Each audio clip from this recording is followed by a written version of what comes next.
नमस्कार, आदाब, सत श्री अकाल, जय भीम, जोहार। मेरा नाम है नवीन कुमार। कोरोना महामारी से निपटने में नरेंद्र मोदी सरकार की ऐतिहासिक नाकामियां उसके लिए गले का फंदा बनती जा रही हैं। सरकार ने सोचा था कि लोगों की लाशें गिनती से ज्यादा कुछ नहीं है। जब ऑक्सीजन का बंदोबस्त करना था तो मोदी एक एक दिन में 5-5 चुनावी रैलियों का मजा ले रहे थे। जब अस्पतालों में बिस्तरों का बंदोबस्त करना था तो वो ममता बनर्जी के लिए मर्यादा की सीमा लांघ रहे थे। जब लोगों को राहत पहुंचानी थी तो उनके मंत्री विरोधी दलों की राज्य सरकारों पर हमले बोलने में व्यस्त थे। लेकिन अब इन सब का मुकम्मल हिसाब होने वाला है।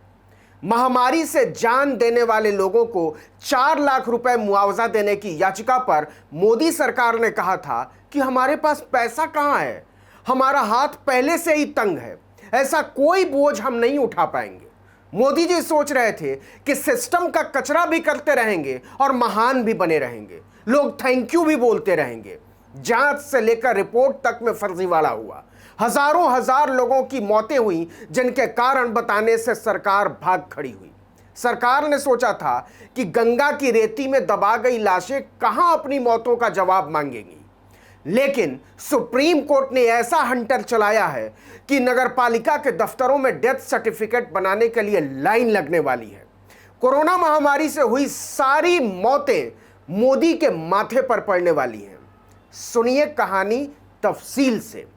सुप्रीम कोर्ट ने मोदी सरकार की बहानेबाजियों पर हंटर बरसाते हुए साफ साफ कहा है कि पीड़ितों के परिजन मुआवजे के हकदार हैं। राष्ट्रीय आपदा प्रबंधन प्राधिकरण यानी एनडीएमए 6 हफ्ते के भीतर इसका दिशा निर्देश तैयार करे। खंडपीठ ने कहा कि यह उसका संवैधानिक दायित्व है कि महामारी के कारण जान गंवाने वाले लोगों के परिजनों के लिए मुआवजे की सिफारिश करने के लिए दिशा निर्देश तैयार करे। मतलब महामारी में मुआवजा सरकार का कोई एहसान नहीं है, उसका काम है, कर्तव्य है, जिम्मेदारी है। कोर्ट ने कहा कि आपदा प्रबंधन अधिनियम की धारा 12 राष्ट्रीय आपदा प्रबंधन प्राधिकरण की ओर से राष्ट्रीय आपदा के पीड़ितों के लिए न्यूनतम राहत की सिफारिश करने के लिए वैधानिक दायित्व डालती है। इस तरह की न्यूनतम राहत में धारा 12(3) के अनुसार अनुग्रह राशि भी शामिल है। और कोरोना को अप्रैल 2020 में ही सरकार ने राष्ट्रीय महामारी घोषित कर दिया था, आपको याद होगा। कोर्ट ने केंद्र सरकार की इस बहानेबाजी को खारिज कर दिया कि धारा 12 यानी मुआवजा या राहत राशि अनिवार्य प्रावधान नहीं है। कोर्ट ने सरकार को समझाते हुए कहा कि धारा 12 में होगा शब्द का इस्तेमाल किया गया है और इसलिए यह निष्कर्ष निकलता है कि प्रावधान अनिवार्य है। हालांकि कोर्ट ने यह भी कहा कि खुद केंद्र सरकार को मुआवजे के रूप में एक तय रकम का भुगतान करने का निर्देश नहीं दे सकता। इसलिए एनडीएमए 6 सप्ताह के भीतर कोविड-19 पीड़ितों के परिजनों को अनुग्रह राशि प्रदान करने के लिए दिशा निर्देश तैयार करे। जस्टिस अशोक भूषण और जस्टिस एमआर शाह की बेंच ने गौरव कुमार बंसल बनाम भारत सरकार, दीपक कंसल बनाम भारत सरकार और अन्य मामलों में यह फैसला सुनाया है।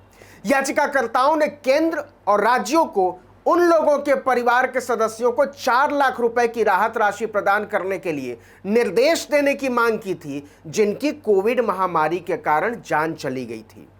याचिकाकर्ताओं ने कोविड-19 के कारण जान गंवाने वाले लोगों को मृत्यु प्रमाण पत्र जारी करने की प्रक्रिया आसान करने का निर्देश देने की भी अपील की थी। सुप्रीम कोर्ट ने अपने फैसले में सीधे कहा कि एनडीएमए अनुग्रह सहायता की सिफारिश नहीं करके अपनी जिम्मेदारियों का निर्वाह करने में नाकाम रहा है। सुप्रीम कोर्ट ने फटकार लगाते हुए अपने फैसले में साफ साफ लिखा है। क्या लिखा है जरा सुनिए। राहत के न्यूनतम मानकों को निर्धारित करना राष्ट्रीय आपदा प्रबंधन प्राधिकरण पर एक कर्तव्य है। रिकॉर्ड में कुछ भी नहीं है कि राष्ट्रीय प्राधिकरण ने कोविड-19 पीड़ितों के लिए राहत के न्यूनतम मानकों के लिए कोई दिशा निर्देश जारी किया है जिसमें कोविड के लिए अनुग्रह सहायता शामिल होगी। राष्ट्रीय आपदा प्रबंधन प्राधिकरण अनुग्रह सहायता के लिए न्यूनतम राहत की सिफारिश करने में विफल होकर धारा 12 के तहत अपने वैधानिक कर्तव्य का पालन करने में विफल रहा है। दरअसल मोदी सरकार राहत और मुआवजे के सवाल पर बुरी तरह फंस गई है। उसने जांच और डेथ सर्टिफिकेट में कोताही इसलिए की थी कि उसे लग रहा था वो सवालों और जिम्मेदारियों से साफ बच निकलेगी। लेकिन लाखों लाशें अब मोदी सरकार से हिसाब मांगने के लिए, रिकॉर्ड में दर्ज होने के लिए खड़ी होने वाली है और यह बहुत बड़ी मुसीबत होगी सरकार के लिए। कोर्ट ने न्यायिक पुनर्विचार की शक्ति के दायरे पर चर्चा करने के बाद कहा कि हम मुआवजे की रकम पर कोई निर्देश नहीं दे सकते। हम जानते हैं कि सरकार की अपनी प्राथमिकताएं हैं और कई जरूरतों को उसे पूरा करना है, लेकिन इसका मतलब यह नहीं है कि यह उसकी जिम्मेदारी नहीं। हमने बस इसे राष्ट्रीय प्राधिकरण के विवेक पर छोड़ दिया है। राहत की रकम सरकार खुद तय करे। कोर्ट ने कहा कि एनडीए में आपदा कानून की धारा 12(3) के तहत अनिवार्य रूप से कोविड-19 के कारण मरने वाले लोगों के परिवार के सदस्यों को दिए जाने वाले मुआवजे की रकम के दिशा निर्देशों के साथ आए और यह काम 6 हफ्ते के भीतर हो जाना चाहिए। कोर्ट ने यह भी निर्देश दिया कि सरकार यह सुनिश्चित करे कि कोविड-19 के कारण जान देने वाले लोगों का मृत्यु प्रमाण पत्र आसानी से बन सके। कमाल देखिए कि मोदी सरकार इस सुनवाई में भी लगातार कोविड-19 पीड़ितों के लिए 4 लाख रुपए मुआवजे की याचिका का विरोध करती रही। उसने अपने हलफनामे में कहा कि हमारे संसाधनों की सीमा है मिलॉर्ड, और मुआवजे से स्वास्थ्य और दूसरी कल्याणकारी योजनाओं का इंतजाम करने में मुश्किल हो जाएगी। मजाक यह है कि उसने यह भी माना कि प्रभावित परिवारों को मदद की जरूरत है, लेकिन गृह मंत्रालय ने कहा कि मुआवजा एक संकीर्ण नजरिया है और साथ यह भी कि किसी लंबी अवधि तक चलने वाली किसी बीमारी या आपदा के लिए मुआवजा देने की कोई मिसाल हमारे सामने नहीं है।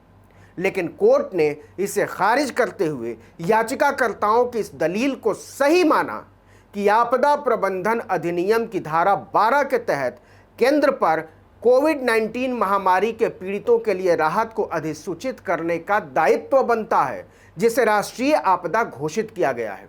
इसे निभाने में वित्तीय कमी का बहाना नहीं बनाया जा सकता। मतलब मोदी के सामने आगे कुआं पीछे खाई वाली स्थिति है। मुआवजे की रकम तय करते हैं तो नियत न होने के बावजूद उसका बंदोबस्त करना पड़ेगा, और अगर ऐसा नहीं करते तो करोड़ों लोगों के कोप का भागी बनना होगा। उनके सामने कोई तीसरा रास्ता नहीं बचा है।